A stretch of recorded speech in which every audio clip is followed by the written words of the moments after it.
जी, मैं B for you की effective हूँ और मैं बेवा औरत हूँ। मैंने कुछ पैसे बहुत ज़्यादा तो नहीं थे बी फॉर यू में लगाए थे, लेकिन इतने साल हो गए हैं, ना मैंने प्रॉफ़िट लिया था और कंपनी बंद हो गई और मैं मेरे पैसे इतने कम हैं कि मैं नहीं चाहती थी कि मैं कोर्ट जाऊँ या अपना अपने मुकदमे का या किसी को सैफुर-रहमान से मिलूँ क्योंकि सैफुर-रहमान उस वक़्त तो हर एक के साथ जब हमने शुरू किया था, लोगों ने इसमें पैसे लगाए थे तो राब्ते में होते थे, बातचीत करते थे, लेकिन जब से उन पे केस हुआ, जेल गए, तो उनके राब्ता भी नहीं है कि वो कहाँ हैं, किधर हैं और जो लीडरान हैं, वो भी बिल्कुल खामोश हैं। वो कहते हैं कि पैसे नैब के पास हैं, फ्रीज़ हो गए हैं। तो हम नैब में भी गए, अपना केस भी किया, उसके बावजूद भी नैब वाले ये कहते हैं कि हमारे पास पैसे हैं।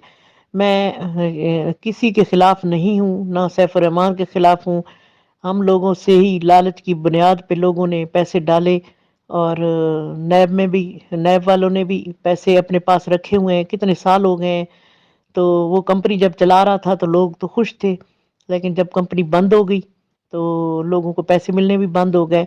ये किस किस्म की कंपनियाँ हैं जिसको नैब 3-4 साल तक तो आज़ादी देता है और उसके बाद उनको ऐसी कंपनियों को बंद कर दिया जाता है या नैब उन पे पाबंदी लगा देता है, उनको पकड़ लेता है, उनके पैसे फ्रीज़ कर देता है। ये पाकिस्तान की किस किस्म की ये अदालतें हैं और किस किस्म के ये कंपनियाँ हैं जो ऑनलाइन लोगों को बर्बाद कर रही हैं। उसके बाद कई कंपनियाँ और आईं जिसमें एक राजा रियाज़ हैं, उसने कैशवर्थ के नाम से और अल हयात और इतनी कंपनी बी फॉर यू की ही थी, लेकिन वो बंदे वही थे, लीडर वही थे, उन्होंने कितने नामों से ना मैं अब नाम भी उसके दोहरा नहीं सकती क्योंकि ये इस चैनल पे बहुत सारे लोगों को पता है कि कितने इन्होंने कंपनियां शुरू की और वो सारी लोगों को लूट लाट के कि हम आपको पैसे वापस दिलाएंगे, बी फॉर यू वाले पैसे वापस मिल जाएंगे, लोग मासूम क्योंकि अवेयरनेस नहीं है। मैं सिर्फ इस वजह से इस ग्रुप में अपनी आवाज़ बुलंद कर रही हूँ कि ये जुल्म है और जुल्म के खिलाफ बंदे को अगर ना बोले तो इसका मतलब है हम भी जालिम हैं। तो मैं भी यही रिक्वेस्ट कर रही हूँ लोगों से कि प्लीज़ खुदारा ऐसी कंपनियों से बचें जो फ्रॉड हैं।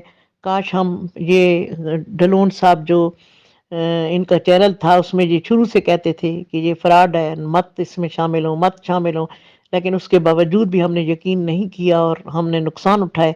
तो अब प्लीज़ इस चैनल के थ्रू अगर मेरी आवाज़ से ही आपको उससे रह जाते हैं, आप इन कंपनियों में नहीं जाते, अपने आप को बचाते हैं, थोड़ा आप गुज़ारा करें, उन्हीं का जो आपके पैसे हैं उसी में कोई छोटी-मोटी दुकान डालें, कोई छोटा-सा कारोबार कर लें, उसमें आप रेहड़ी लगा लें बेशक, तो उसमें जो हक कलाल के पैसे मिलेंगे वो आपके अपने होंगे।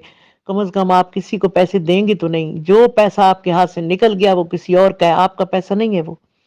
तो मेरे बहनें बेचारियों ने ये पैसे लगाए, किसी ने घर बेचे, किसी ने गाय भैंसें बेची और किसी ने गाँव की जो रहने वाली थी उन्होंने मियाँ से छुप के ज़मीन बेच दी तो उनको तलाक़ें हो रही हैं, वो खुदकुशियों पे लोग आ गए और वो किसी को बता भी नहीं सकते कहाँ जाएँ, इस मसले का हल ही नहीं है। तो क्या इस मसले का कोई हल किसी के पास है? अगर आप इस बात से मुत्तफ़िक हैं तो आप प्लीज़ हमारे साथ ज़ुल्म के ख़िलाफ़ आवाज़ बनें और जो चैनल है इसमें आप लोग भी मेरी तरह आएँ और आके लोगों को बताएँ। इसमें मुझे लाया नहीं गया, मैं खुद आई हूँ। मेरे पैसे बेशक बर्बाद हो जाएँ लेकिन मैं किसी और का गरीब लोगों का जो जिनका रोटी पानी आटा दाल नहीं है, आजकल महंगाई का ज़माना है, पहले ही मुल्क की हालात ख़राब हैं, तो इस किस्म में कौन कसूरवार है? ये क्यों ये कंपनियों को चलने देते हैं? क्यों अदालतें उनको 4-4 साल आज़ादी दे देती हैं और बाद में फिर पकड़ के पैसे भी फ्रीज़ कर देते हैं? और ये क्या चक्कर है? इस चक्कर से बचाने के लिए हम लोगों को अब अवेयरनेस लोगों को देनी होगी और हम इसी तरह यूट्यूब के थ्रू ही हम लोग आवाज़ पहुँचा सकते हैं।